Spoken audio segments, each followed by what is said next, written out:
Good morning, class. This is Mr. D. I have loaded up a new assignment on your Canvas. It's called Aerodynamic Forces 3. So what I want to do is complete number 2 with you this morning.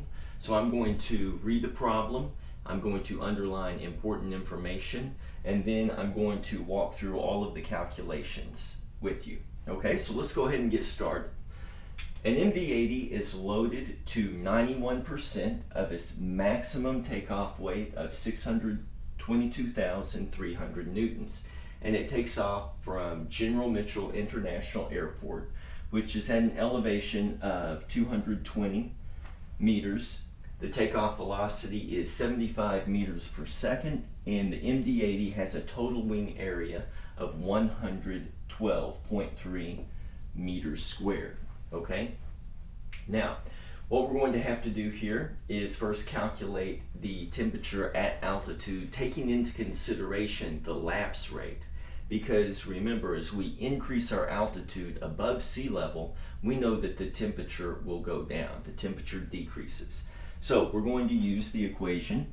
Temperature at altitude is equal to 15 degrees Celsius minus 0.00649 degrees Celsius per meter multiplied by our altitude. Now, our lapse rate constant here, remember that as we go up in altitude, the temperature decreases. So the temperature is going to decrease at a rate of 0.00649 degrees Celsius per meter. Okay? So what we need to do is plug in our value of altitude here. So we are at 220 meters. So let's go ahead and take out our calculator. So complete all of the calculations with me, please. So 220 times 0.00649 is going to give me 1.4278.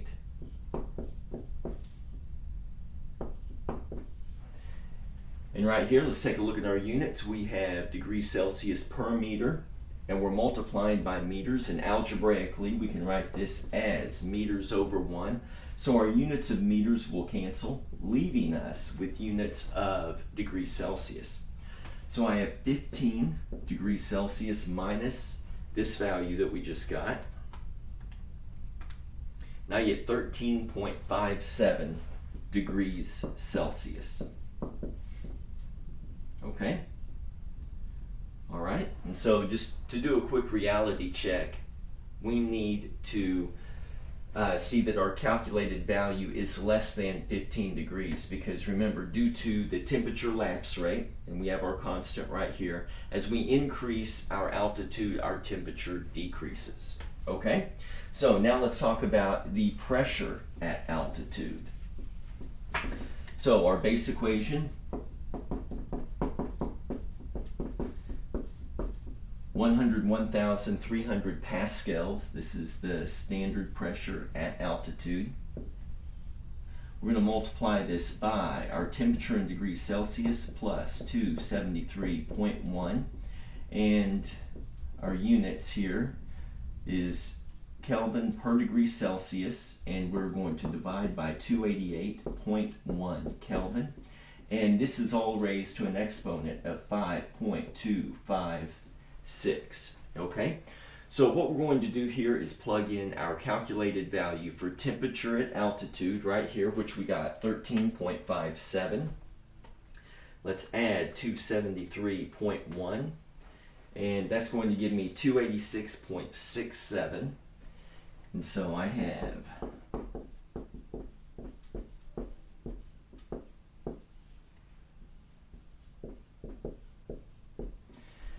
right here, I have degrees Celsius multiplied by Kelvin per degree Celsius. And algebraically, this can be degrees Celsius over 1. So our units of degrees Celsius are going to cancel. And remember here that the degrees Kelvin is based on the absolute scale, so do not associate the degree symbol with it like we do for degrees Celsius. Okay?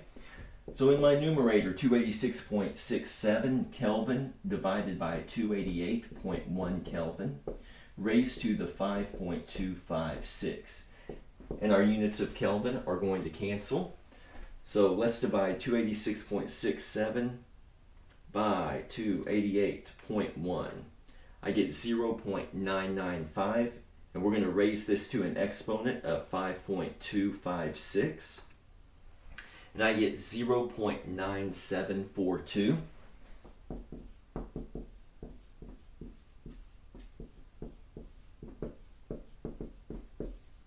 And this value is unitless, and we're going to multiply it by the standard pressure at sea level, which has units of pascals.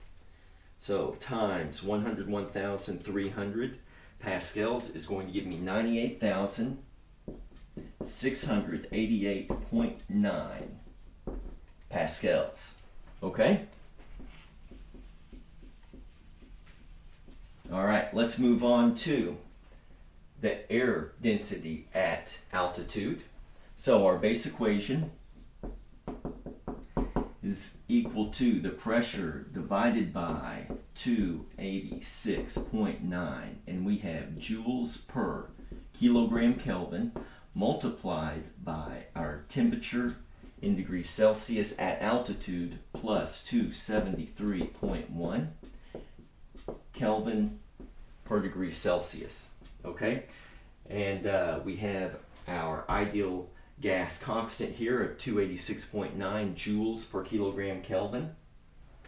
Now we're going to use the calculated value for pressure at altitude. Okay, so this is going to be 98,688.9.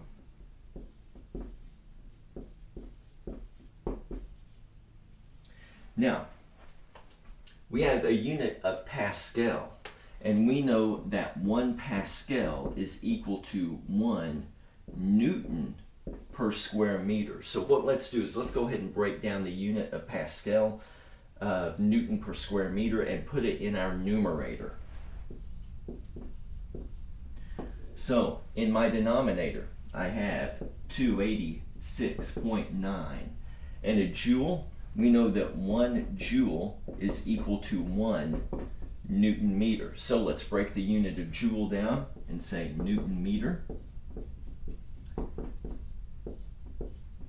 And so our temperature in degrees Celsius plus 273.1. So my temperature at altitude is 13.57. So our temperature in Kelvin is 286.67. Now what I want to do is go ahead and resolve the denominator here. And our units of Kelvin, that's going to go ahead and cancel out. So 286.67 times 286.9 gives me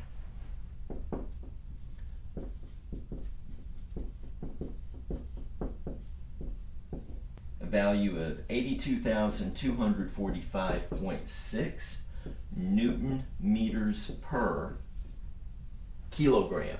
Okay, so let's go ahead and do our division here, but let's just look at the numerical value first here. So 98,688.9 divided by 82,245.6 gives me 1.19.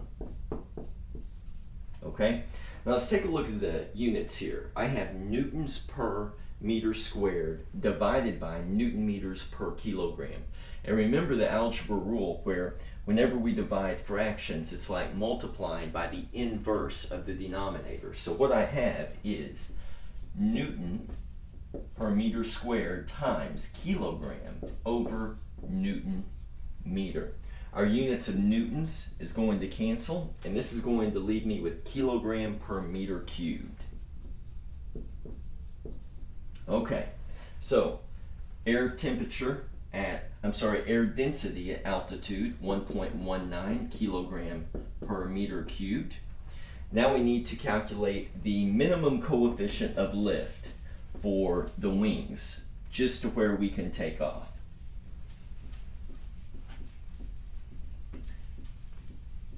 Now, before we start calculating this value, let's go ahead and calculate the actual weight force of the airplane, okay? Because it tells us that the maximum loaded weight force is 622,300 newtons, but it's only loaded to 91% of that. So, we use F sub G sub actual. So the actual weight force of the plane is going to be 622,300 times 91%. So when we convert 91% to decimal form, it's going to be 0.91.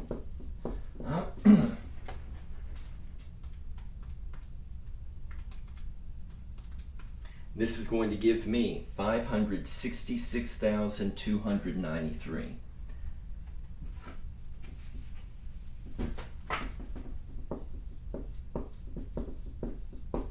And we have units of newtons, okay?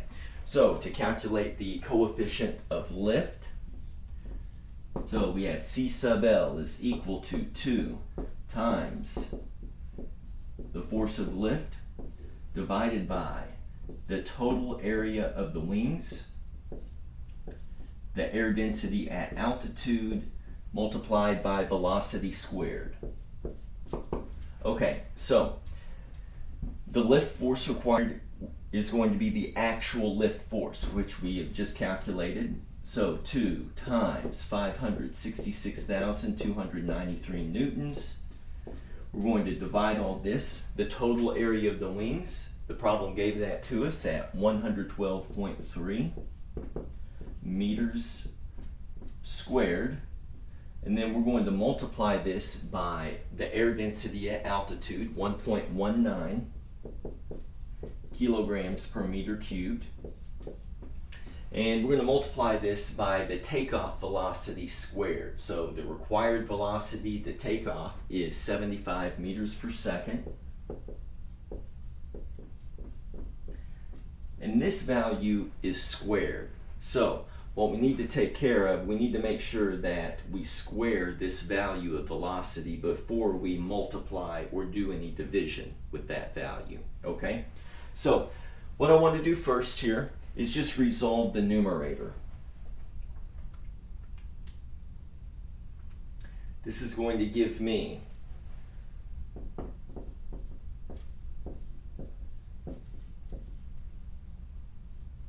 $1,132,586 newtons, and we're going to divide here. So what I can do is I can take the product of these two values and then multiply it by this 75 meters per second squared. So let's go ahead and take care of this right here. I'm just going to multiply those two values here.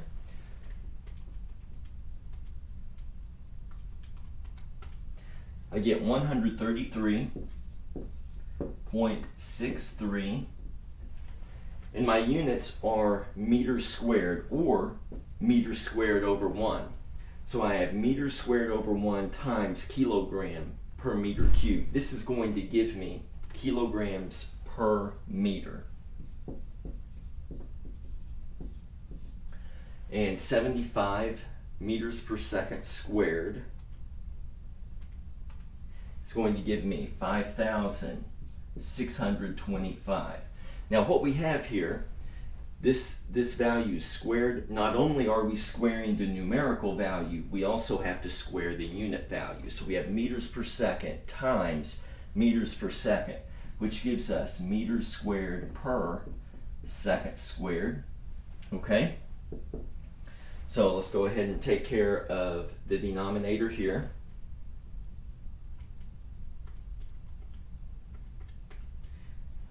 And that's going to give me 751,668.75.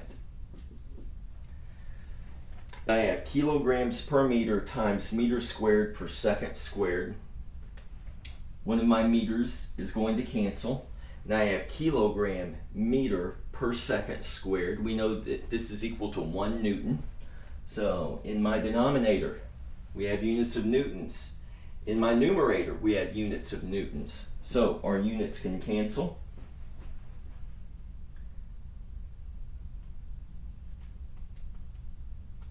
So we're going to go ahead and divide this. And this is going to give me a coefficient of lift of 1.5. And this value is unitless because the units of newtons canceled out. So if you have any questions about this problem or any of the other assignments or extra credit problems that I have posted in Canvas, please let me know. Send me an email. I will be more than happy to help you. And I look forward to grading your work. I will give you points as soon as you send it to me. So I hope you have a wonderful day.